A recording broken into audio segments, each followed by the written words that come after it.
Yo puedo creer que Dios existe. Yo puedo creer que Dios hace milagros. Yo puedo creer que Dios es bueno. Hay personas que son felices contando testimonios acerca de lo que Dios ha hecho en su vida. Y Dios me dio. Y yo le pedí a Dios y Dios me dio. Y Dios hizo. Y tú te sientas con ellos y tienen una lista de testimonios acerca de la bondad de Dios. Pero cuando tú le vas a preguntar a esa persona si está dispuesto a someterse a la ley de Dios, es otra cosa. Si estamos dispuestos a someternos a la voluntad de Dios, todo cambia. Yo puedo hablar bien de Dios. Yo puedo decir que Dios es bueno. Yo puedo creer en Él.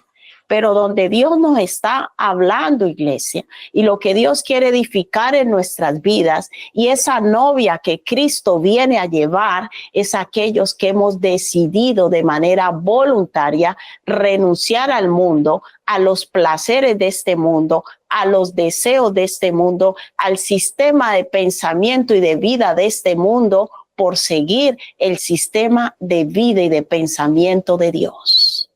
Por eso dice que nosotros somos santos. La palabra santo significa apartado. ¿Apartado de qué? De todo sistema de vida de este mundo.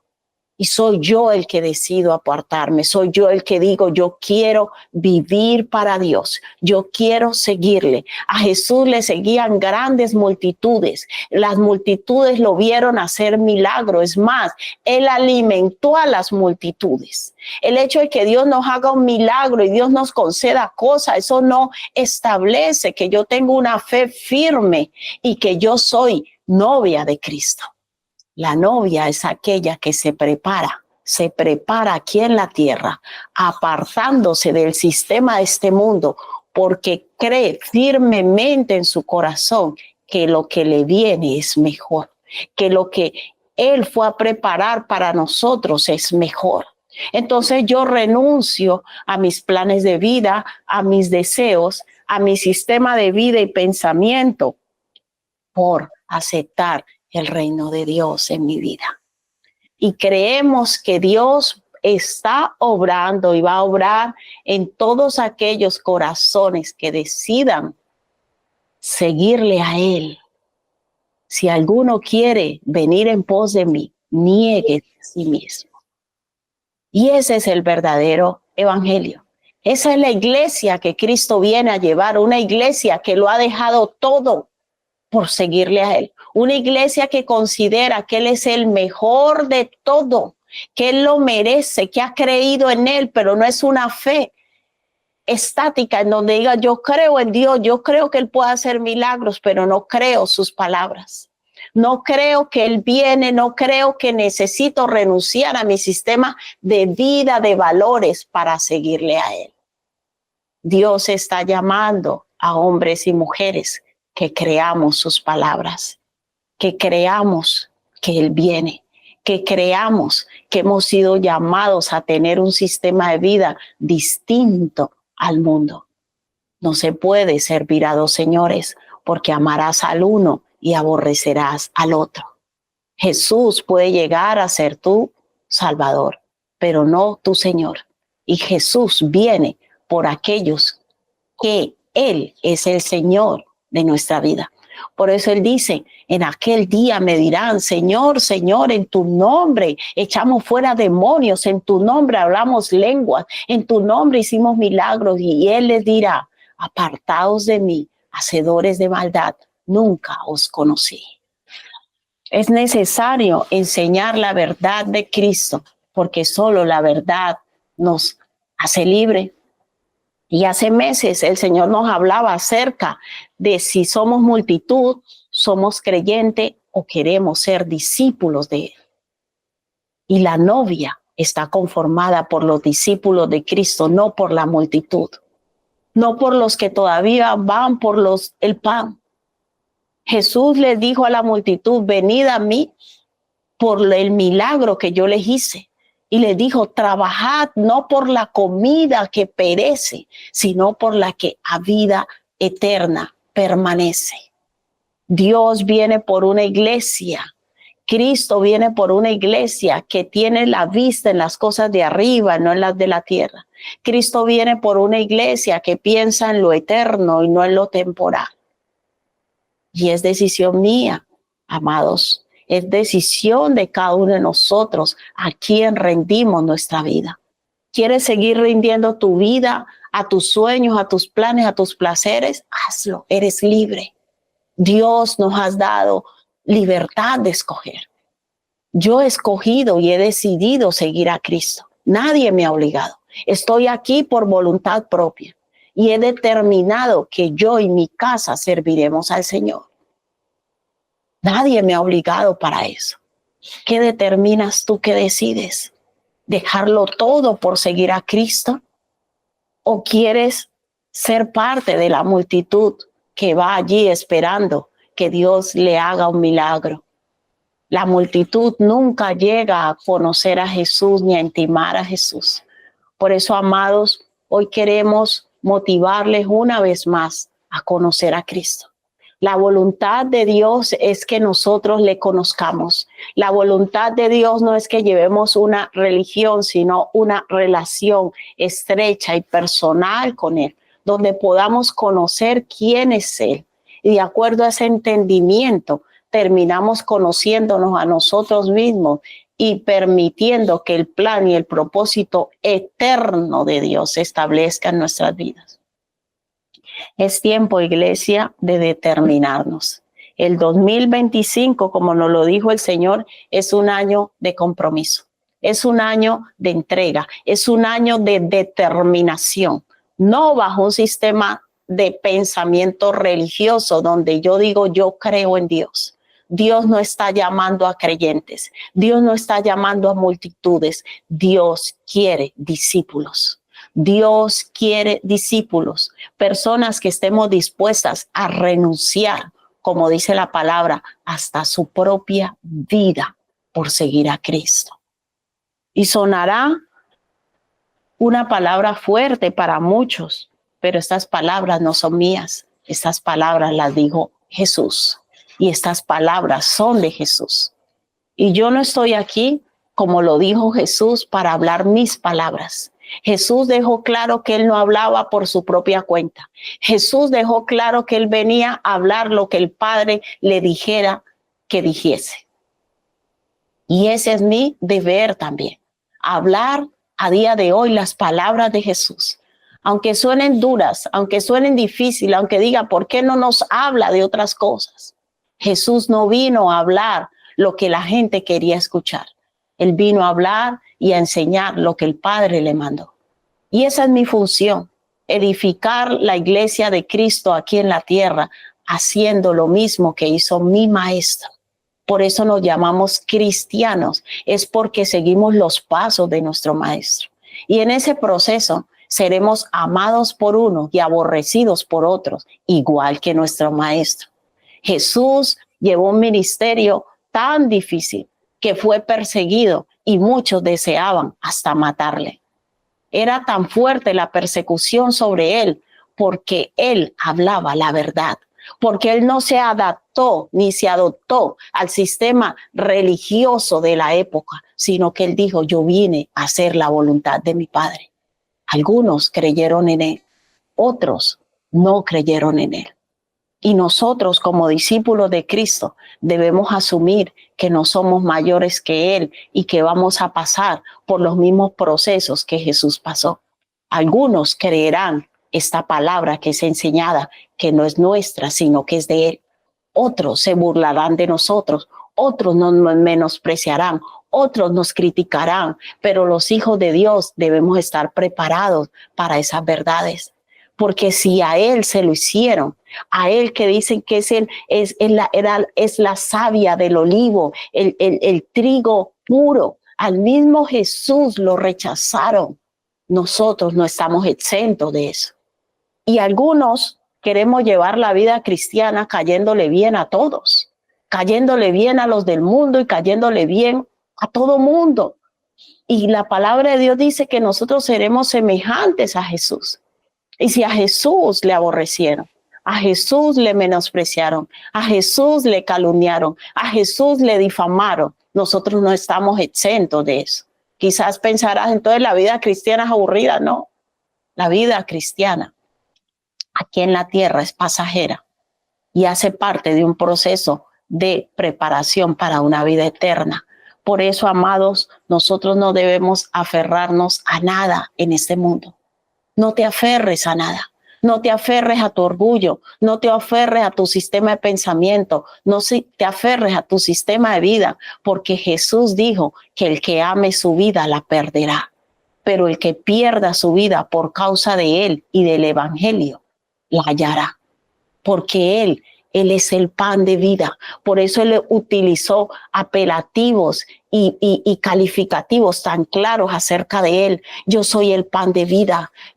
El que bebe mi sangre y bebe mi carne, todos quedaban vueltos locos. ¿Por qué? Porque Él estaba diciendo que Él era la fuente de toda vida, que cuando nosotros nos acercamos a Jesús y decidimos rendir nuestro corazón a Él, nuestra vida cobra sentido. Entendemos por qué nacimos, entendemos cuál es el propósito de nuestra vida y tenemos identidad. La gente hoy en día está escasa de identidad, no sabe quién es, no sabe para dónde va. Pero cuando yo conozco a Cristo, cuando Cristo viene a morar en mí y yo permito que Él haga esa obra de transformación sobrenatural, es cuando Dios empieza a establecer verdaderamente su reino en mi vida, porque yo entiendo que conocer a Cristo es lo mejor que me puede suceder. Amados, seguimos hablando acerca de la justicia de Dios. La semana pasada hablamos acerca de la justificación. A ver cuántos se acuerdan qué significa ser justificado, ¿no? La palabra justificación o ser justificado es ser declarado justo por Dios. Pero yo soy declarado justo por Dios, como lo estudiamos la semana pasada, ¿de acuerdo a qué? ¿A la justicia de Dios o a la mía? A la de Dios. Pero hoy vamos a estudiar profundizar un poquito qué es la justicia de Dios. La justicia de Dios es la ley de Dios. ¿Cómo Dios mide el sistema legal de Dios? La justicia de Dios es el sistema legal de Dios. ¿Cómo Dios mide las cosas, cómo Dios las considera? En el mundo natural hay un sistema legal. Cada país tiene un sistema legal a nivel civil, a nivel financiero, a nivel de todos, ¿no? Un país se sostiene bajo el sistema legal. El reino de los cielos y el reino de Dios también se sostiene bajo un sistema legal. Y se llama la justicia de Dios. La justicia de Dios establece lo que es correcto y lo que es incorrecto para Dios.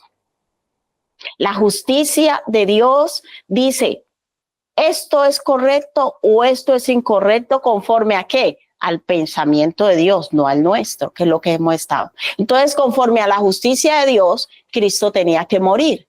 Conforme a la justicia de Dios, si yo creo en Él, en Jesucristo, yo soy declarado justo. Entonces soy justificado. Todas esas bendiciones nosotros las recibimos de acuerdo a la justicia de Dios. Amados, pero hoy vamos a aprender. ¿Cuántos quieren aprender algo nuevo? Algo nuevo. El Espíritu Santo siempre tiene algo nuevo. Yo siempre me preparo y a mí me gusta cuando Dios nos trae cosas nuevas, porque ahí es que nos renovamos y crecemos. Y hoy vamos a aprender, amada iglesia, o reforzar para los que ya lo saben, que la justicia de Dios es espiritual. La ley de Dios es espiritual, no es natural. ¿Cómo así? Sí, así como lo está escuchando. La ley, toda la ley de Dios es espiritual. Por eso cuando Jesucristo muere, estudiamos la semana pasada, ¿no? Y nosotros decidimos creer en Él y nos reconciliamos con Él, somos declarados justos, es conforme a la ley espiritual de Dios. ¿Qué es lo que se produce cuando yo me reconcilio con Dios? Que mi espíritu vuelve a vivir. como lo hemos estudiado muchas veces, nosotros somos seres tripartitos, tenemos espíritu, alma y cuerpo. Entonces, cuando las personas estudiamos la semana pasada que dice, y esa persona estaba muerto en sus delitos y pecados, no es la muerte física, sino que es la muerte espiritual. Quiere decir que su espíritu no tiene comunión con Dios. Las personas que no tienen a Cristo en su corazón y no lo han aceptado como su Señor y Salvador, funcionan en este mundo con su mente, con su alma y su cuerpo. Por eso, cuando yo conozco a Cristo, yo no tengo comunión con Dios. Cuando yo no conozco a Cristo y no tengo comunión con Dios, yo funciono con mi ¿qué? Repita conmigo, alma y cuerpo. Entonces, ¿qué hay en el alma? La mente, la voluntad, las emociones. Entonces, yo es como yo pienso las cosas, como yo las veo, como yo opino.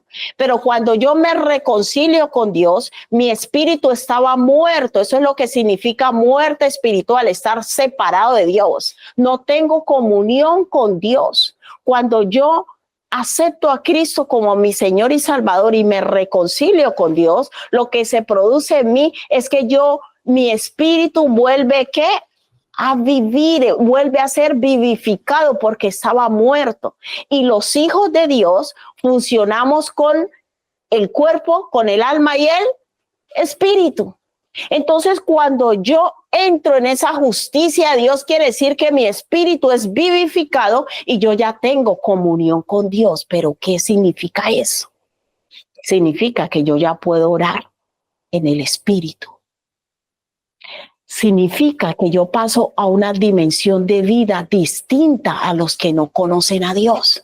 Significa que yo ya debo ser gobernado por las leyes espirituales de Dios. Significa que yo soy declarado justo conforme a esa ley espiritual que empieza a gobernarme en adelante.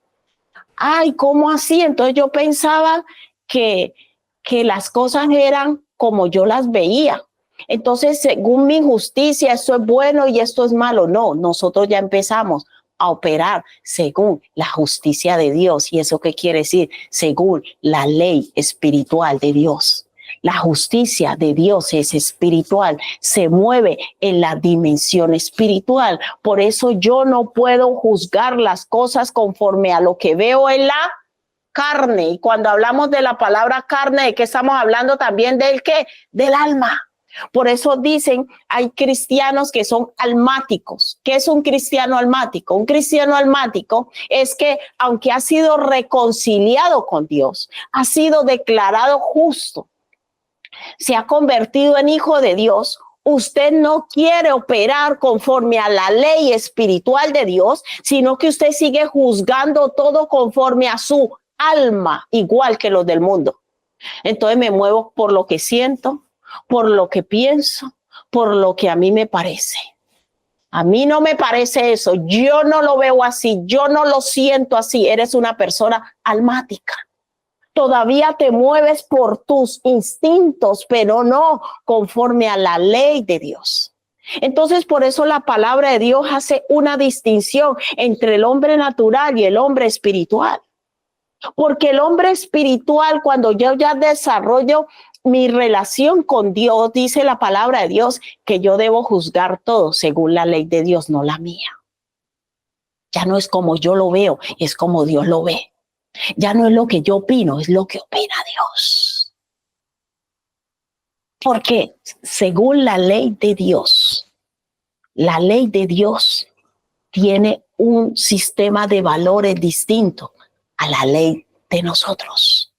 O sea que en el reino de Dios yo voy a ser bendecido, prosperado, juzgado o condenado, escúchame bien, no según nuestra ley, según la ley de ¿qué? De Dios. Y cuando hablamos la ley de Dios, estamos hablando de ¿qué? De la justicia de Dios. Yo necesito empezar a operar en el espíritu, no en la carne. Yo necesito empezar a ver las cosas con los ojos del espíritu, no en la carne.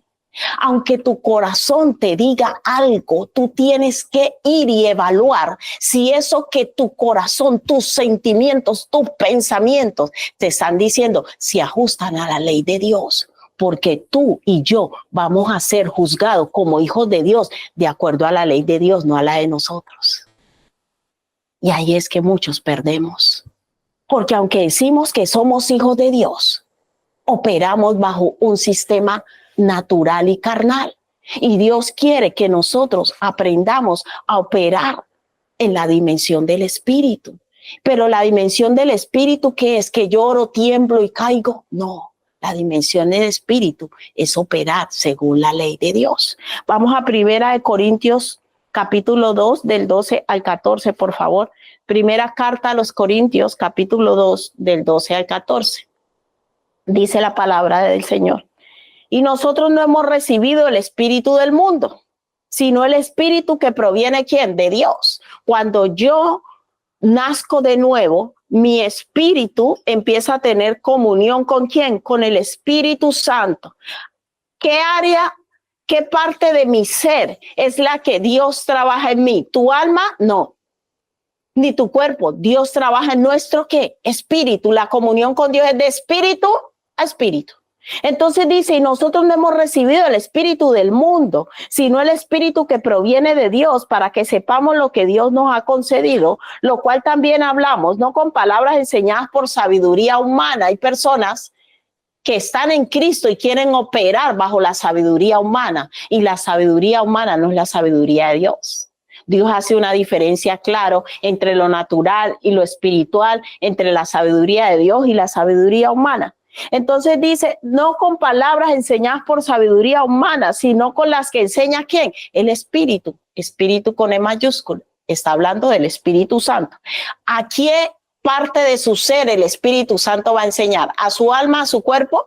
No, a su espíritu. La comunión de Dios con Dios siempre es de espíritu a espíritu. Dice, acomodando lo espiritual a lo espiritual. Pero el hombre natural, si usted va a llevar una vida, una relación con Dios en lo natural, usted va a juzgar todo en lo natural, todo es como usted ve, como usted lo siente, como usted lo piensa. Porque usted, aunque diga que cree en Dios, usted opera en lo natural. Usted no ha entrado en la dimensión del espíritu. Y entrar en la dimensión del espíritu es entrar en la ley de Dios y en la justicia de Dios. Eso quiere decir cómo Dios ve todas las cosas y cómo Dios opera. ¿Cuántos le van a decir, Señor, renueva hoy mi sistema de pensamiento? Que yo pueda entender las cosas conforme a tu ley espiritual y no conforme a mi ley o mi sistema de pensamiento. Pero el hombre natural no percibe las cosas que son del Espíritu de Dios, porque para él son locura. Entonces, cuando usted viene, hay personas que vienen a pedirle consejería a uno.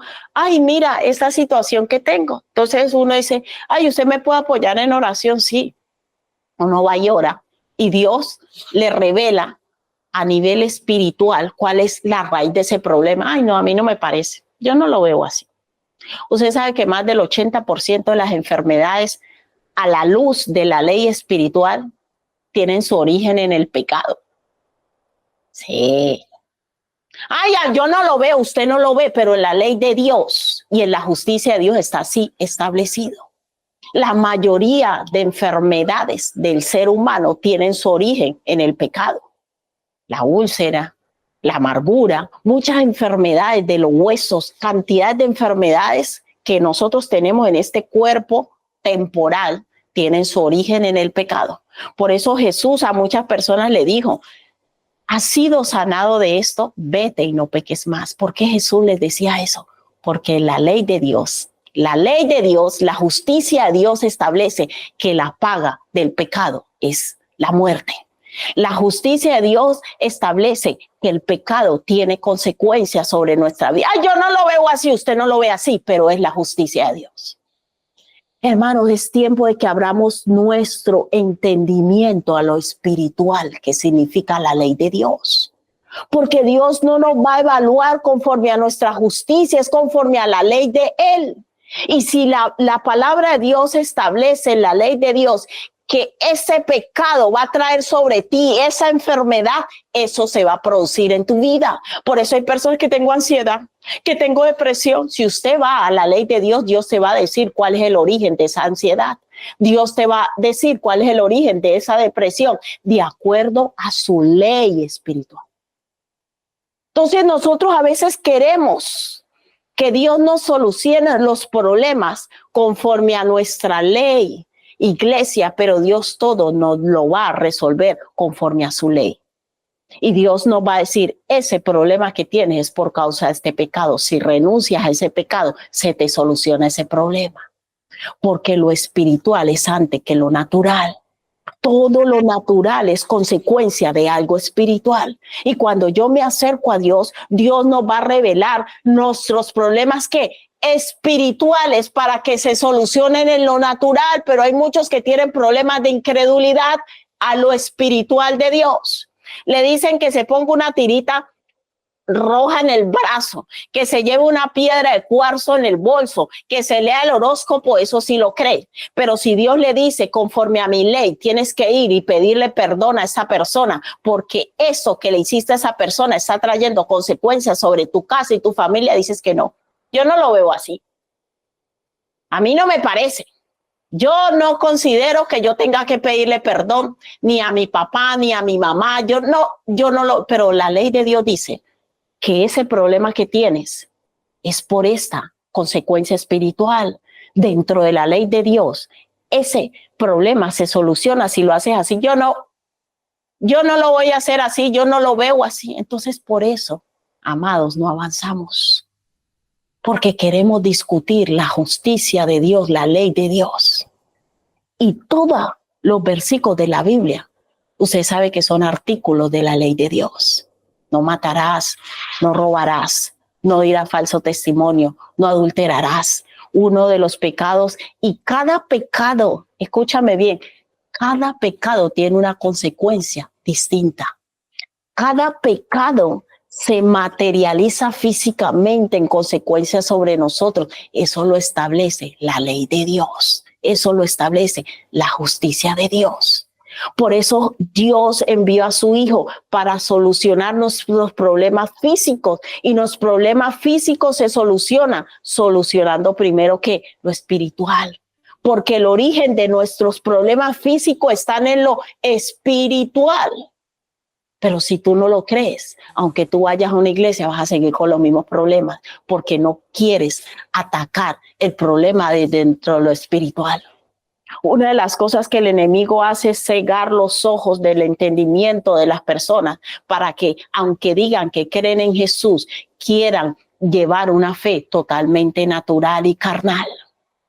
Por eso dice, acomodando lo espiritual a lo espiritual, pero el hombre natural no percibe las cosas que son del Espíritu de Dios, porque para él son locura y no las puede entender, porque se han de discernir ¿cómo? Espiritualmente. Es el Espíritu Santo que viene y nos convence y nos dice, cuando vayas y le pidas perdón a esa persona, se te van a abrir las puertas. Recuerdo hace muchos años, y nosotros hemos visto los que creemos en la ley de Dios, por ende en lo espiritual, entendemos que cuando Dios dice que un problema se soluciona de esa manera, se soluciona de esa manera, aunque en lo natural parezca una tontería. Una chica que no le iba bien en las matemáticas, y ella era inteligente, muy inteligente, pero siempre que iba a presentar los exámenes se bloqueaba y no aprobaba esa materia. Y oramos, y ella oraba a Dios, Señor, pero ¿por qué? Si yo hago esto, y el Señor le habló. Y Señor, yo necesito que me ayudes, porque Dios nos ayuda en todas las áreas académicas, laborales, en todas las áreas. Todo tiene un origen espiritual.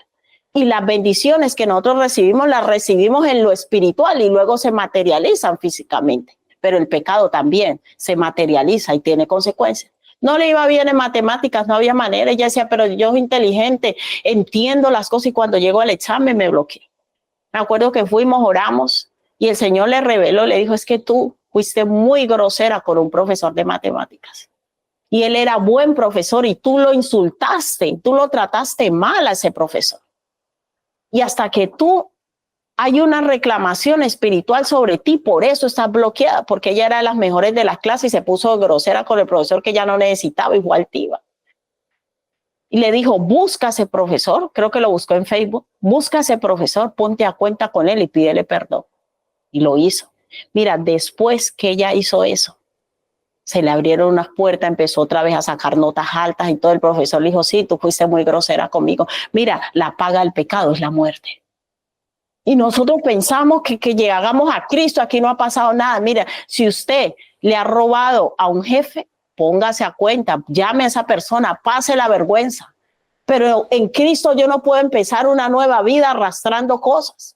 Hay personas que quieren empezar, dicen, ay no, que yo ya conocí a alguien y ahora voy a empezar una nueva relación y al otro usted le fue infiel, usted le engañó, le traicionó. No, eso no funciona así.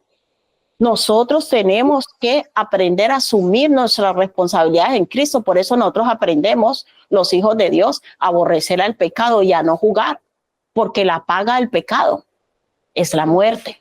El pecado trae consecuencias de enfermedad, de escasez, de ruina. Hay personas que viven arruinadas porque usted le ha robado a mucha gente. Usted necesita, vea, cuando uno se convierte al Señor y si usted le ha robado hasta a sus padres, usted debe pedirle perdón a sus papás. Si usted era de los que iba y le escogía dinero a escondidas, no, que el Señor ya me perdonó, no, vaya, póngase a cuentas con las personas que usted le haya robado, porque eso va a cerrar en su vida reclamaciones que hay por causa del pecado. No, pero es que Cristo ya perdonó todos mis pecados. Sí, es verdad, posicionalmente ya hemos sido perdonados y si confesamos nuestros pecados, Él es fiel y justo para perdonarnos y limpiarnos de toda maldad. Y esto no es general, es conforme el Espíritu Santo nos guíe. El Espíritu Santo, una de las cosas que hace cuando yo me convierto a Cristo, yo necesito darle la espalda. Convertirme a Cristo significa darle la espalda al pecado. Decir, yo eso no lo voy a volver a hacer. Y usted quiere que estamos orando por todas esas bendiciones que Dios tiene financieras para uno, pero usted va engañando a la gente, se va quedando con dinero ajeno, no le paga a los que debe y así no puedo ser hijo de Dios y pedirle, Señor, bendíceme y llevar una vida desordenada. No, yo necesito alinear mi vida con la ley de Dios, con el orden de Dios. Una de las leyes espirituales que todos conocemos está en Gálatas 6, del 7 al 8. ¿Cuántos quieren aprenderla hoy? Vamos a aprender una ley espiritual. Gálatas 6, del 7 al 8. ¿Qué me dice? No os engañéis. Eso es una ley espiritual. No os engañéis. Dios no puede ser burlado, pues todo lo que el hombre sembrare, eso también ¿qué? Segará. Eso es una ley espiritual. Entonces, si Dios hoy nos pregunta, ¿cómo estás sembrando tú? ¿Tú siembras amor? No, es que mi mujer no me quiere, pero usted la trata con amor. No, entonces ¿usted qué va a cegar? No, es que mis hijos son groseros, pero usted cómo trata a sus hijos. Son leyes que Dios ha establecido y da igual que yo ore todos los días y levante los brazos, la ley es la ley. La ley no cambia y tiene que ser aplicada para todos por igual. Y esas son leyes que Dios ha establecido. No os engañéis, Dios no puede ser burlado, pues todo lo que el hombre sembrare, eso también segará. Porque el que siembra para su carne, de la carne segará corrupción, mas el que siembra para el espíritu, del espíritu segará vida eterna. Le hago una pregunta, ¿usted está sembrando para lo espiritual? ¿O usted para qué siembra más? ¿Para el TikTok? ¿Para el Facebook? ¿Para las redes sociales? ¿Pierde el tiempo en cosas? ¿O usted todos los días siembra en su vida de crecimiento espiritual? A lo que usted le dedique más tiempo a eso, usted le está sembrando. ¿Qué va a sembrar? Pero aquí dice que el que siembra para la carne, ¿qué va a cegar? Corrupción. Y a veces dice, pero yo creo en Dios. No, a mí, ¿de qué me sirve ir a la iglesia? Yo leo todos los días la Biblia, yo trato de hacer lo que a Dios le... No se trata de eso. No es lo que yo decido hacer, es lo que dice la ley de Dios y yo tengo que ajustarme a ella. Yo tengo que ajustarme a las verdades de Dios, a la ley de Dios. Y aquí dice que el que siembra para el espíritu segará vida eterna. Está sembrando para el espíritu. ¿Qué significa sembrar para el espíritu? Mi tiempo devocional diario. Esa es la siembra mayor, pero yo no leo la Biblia. La leo cada vez que me acuerdo. La abro el día del culto y eso, que a veces me quedo dormido. Usted no está creciendo espiritualmente. Entonces, si nosotros no crecemos espiritualmente, Dios no nos va a revelar muchas cosas porque no estamos en comunión con Dios y nuestra vida en verdad no va a avanzar. Aunque vamos a la iglesia, llevamos el mismo tipo de vida estancada, entonces no le encontramos sentido ser cristiano. Ay, no, pero yo es que no, si yo trato de hacer las cosas bien, ¿cómo me va? Dios tiene una explicación para todo en nuestra vida.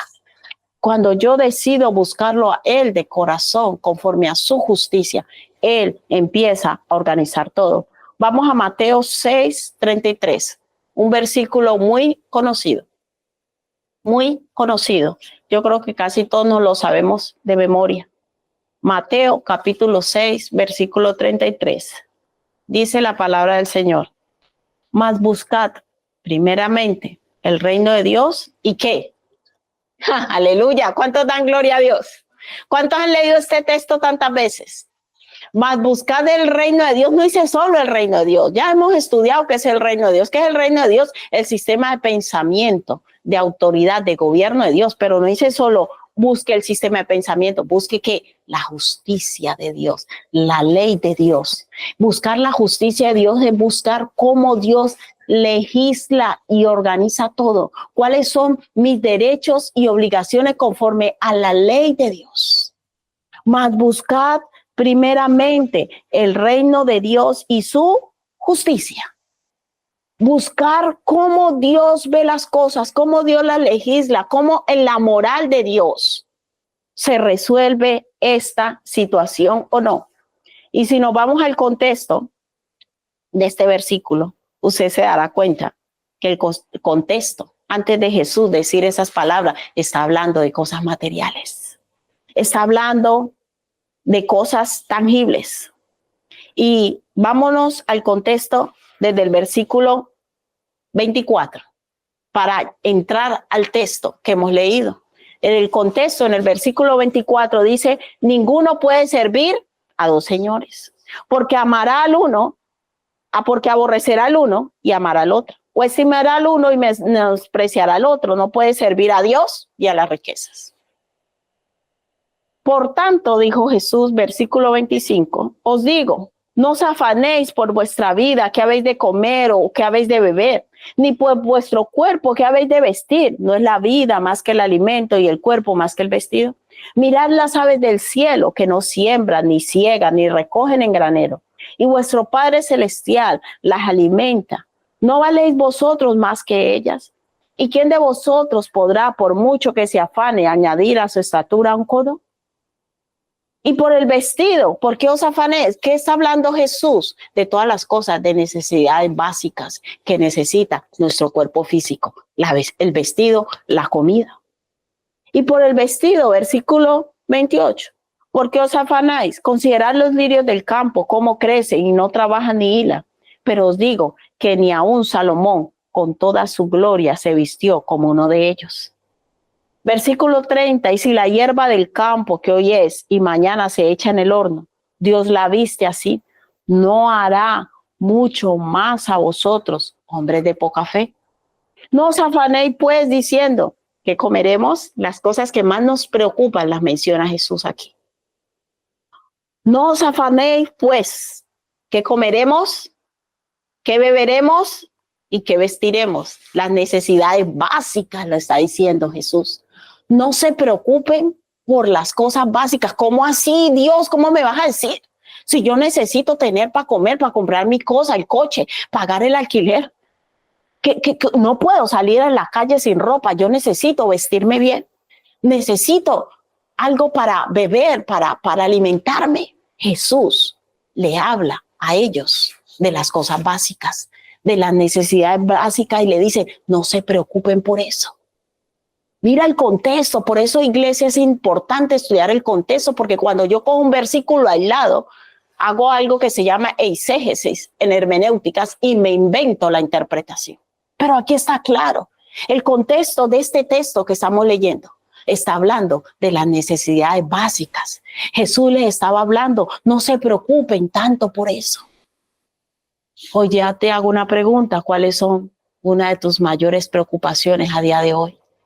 Y si nos ponemos a pensar, están encerradas en estas tres cosas que mencionó Jesús.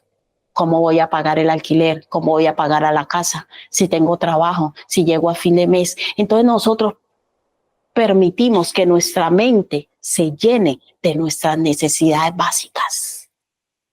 No es que si yo no trabajo, no, yo no voy a ir al culto el domingo, no, yo tengo que conseguirme un trabajo. Pero ¿qué dijo Jesús? No se preocupen por eso. Versículo 31, no os afanéis diciendo pues, ¿qué comeremos? ¿Qué beberemos? ¿Qué vestiremos? Porque los gentiles, en este caso es porque los que no conocen a Dios viven preocupados por esas cosas. No hagan ustedes lo mismo. ¿Cuál es tu preocupación a día de hoy? ¿Qué es lo que más te preocupa, lo que más te carga? No es que si yo no trabajo, no, es que uno tiene que trabajar duro porque si no, uno no llega. Y Jesús hoy nos está diciendo, no se preocupen tanto por eso. No llenen su mente de esas cosas. Porque los gentiles buscan todas esas cosas, pero vuestro Padre Celestial sabe que tenéis necesidad de todas esas cosas. Jesús no está diciendo que no necesitamos esas cosas, pero no está diciendo, no ocupen su mente preocupándose por eso. No ocupe su mente siendo mezquino, tacaño, no, yo no comparto, esto es mío. No ocupe su vida, porque el que cuida de ustedes es su Padre Celestial y Él les va a suplir todo. ¿Cuáles son nuestras preocupaciones a día de hoy? No, siento yo no voy a cumplir con mis responsabilidades. Pues no dice ese texto, no cumplas con tus responsabilidades. Dice, no te angusties, no estés preocupado por qué vas a vestir, qué vas a comer, porque Dios se va a ocupar de ellas. Ay, ¿cómo así? Sí, esa es la ley de Dios. Y ahí es cuando entra el versículo 33, donde Jesús nos dice de que tenemos que preocuparnos para que todas esas cosas vengan. Ah, yo pensé que era que yo tenía que trabajar duro, estar todo el tiempo, ay, no, tenemos que pagar esto, tenemos que comprar eso. No, Jesús dice, no estén pensando tanto en eso. Piensen más en mi reino, en cómo llevar una vida agradable a mí, en cómo yo ocupe el primer lugar en su vida, cómo ajustar tu vida a la ley de Dios, cómo creer en lo espiritual y en lo eterno. Y les digo una cosa, su Padre Celestial va a hacer que todas esas cosas vengan. Si ustedes se preocupan primero por darle el primer lugar a Dios, ver las cosas como las ve Dios, todo va a venir por añadidura. Dios lo que nos está invitando hoy es a cambiar nuestro sistema de valores, por ende, nuestro sistema de vida. ¿Qué es lo que más te preocupa hoy? Cambia esa preocupación por las cosas que quieres, por las cosas que necesitas, por preocuparte por agradar a Dios. ¿Estamos entendiendo, iglesia? Cambia tus preocupaciones, cambia tus prioridades. No es que dejes de hacer las cosas, no es que no tengas necesidad de ellas, pero deja de preocuparte tanto por eso. Preocúpate más por si tu vida es agradable delante de mí. Preocúpate más por llevar una vida agradable a mí. Y yo te prometo, dice el Señor, que todo eso yo te lo mandaré. Allí es que entra y Jesús dice, más buscad primeramente el reino de Dios y su justicia y todas esas cosas. ¿Cuáles son esas cosas? El contexto no lo dice, yo no me tengo que inventar la Biblia. El contexto nos está diciendo cuáles son todas esas cosas, lo acabamos de leer. El contexto nos está diciendo el vestido, la comida, la bebida, todas las necesidades básicas. Si ustedes deciden llevar una vida agradable a mí, si ustedes deciden darme el primer lugar a mí, yo haré que todo eso venga a su vida, o sea, todo eso sea añadido. Cambio de prioridades, cambio de orden. No es que voy a dejar de hacer las cosas, sino que mi mente va a estar conectado con agradar a Dios por encima de estar conectado con las necesidades que tengo aquí en la tierra. Ahí es que Jesús dijo, mas buscad primeramente, dele prioridad en su vida a Dios, a su vida devocional. No es que no tengo tiempo para el devocional, porque me toca levantarme una hora antes. No, primero Dios. Primero mi devocional antes de ir a trabajar. Primero mi oración diaria. Primero ir delante de Dios, exponerle cómo me siento. Usted organiza, no, yo cojo el autobús a las 9. No, ya haré el devocional por la noche, por la tarde, ni por la noche, por la tarde. Primero, aquí está hablando prioridad. Primero, mi vida de comunión con Dios. Primero, conocer la ley de Dios. Primero, conocer los principios de Dios. Lo primero en la vida de un hijo de Dios tiene que ser su vida devocional con Dios. Me levanto. ¿A qué hora me levanto? Normalmente a las 8, pues, no sé. Cada persona lleva su tiempo devocional. Si son 15 minutos, pues 15 minutos, media hora, conforme el Espíritu Santo le vaya llevando. Pero antes, siquiera, de lavarse los dientes, como digo yo, digo, Señor, tú te aguantas mi aliento. Yo le dije, Señor, tú quieres que lo primero seas tú, pues te aguantas el aliento. Yo oro así y luego me cepillo los dientes. Vale, Padre. Yo, Señor, como es lo primero, hay gente que desayuna, que yo no sé qué, se va por aquí, por allá, que yo no sé. No, a Dios le da igual el aliento. Dios le da igual, Él se aguanta nuestro aliento. Pero lo primero, cuando yo me levanto de esa cama, lo primero es Dios. Lo primero Dios. Y Dios dice, si tú empiezas a darme el primer lugar en tu vida va a cambiar. Todas las añadiduras irán cambiando. Es algo de una ley que espiritual. ¿La crees o no la crees? ¿Sabe por qué no buscamos a Dios y no oramos como debemos? Porque no lo creemos. Porque creemos que tenemos que hacer las cosas a nuestra manera, a nuestra fuerza, y no creemos que Dios tiene el poder y la capacidad de cumplir lo que Él ha dicho. Mas buscad primeramente el reino de Dios y su justicia.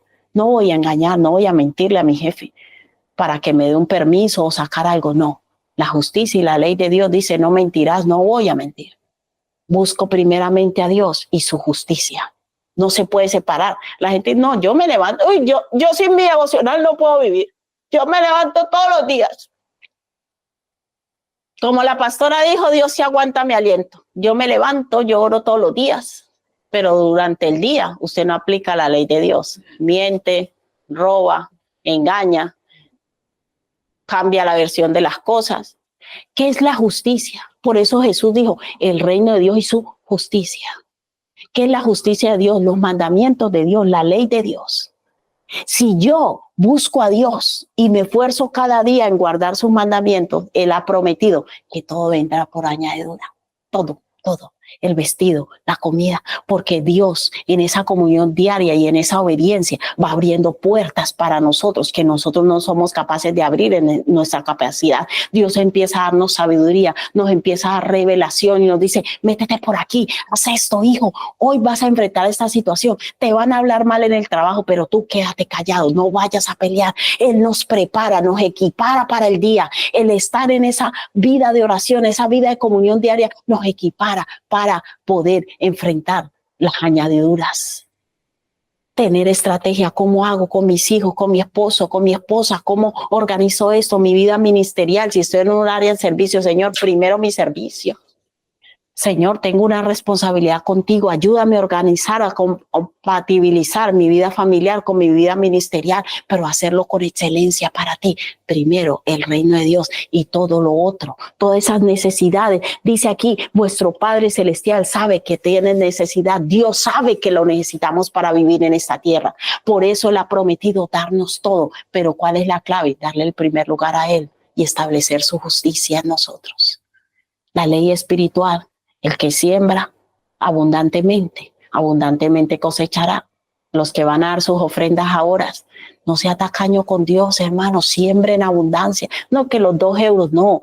Póngale un reto a Dios. Si usted siempre da 2 euros, de hoy 5. Si usted da 5, de 10. Porque la ley de Dios dice que el que siembra abundantemente va a cosechar abundantemente. Entonces usted lo va a dar conforme al entendimiento de la ley de Dios, de la justicia de Dios, no la suya. La suya le dice, uy, no des tanto, porque vas a necesitar ese dinero para otra cosa. Pero la ley de Dios me dice que si yo siembro en abundancia, voy a cosechar en abundancia. Amada iglesia, ¿bajo qué ley y principios vamos a vivir? ¿Qué prioridades vamos a establecer en nuestra vida?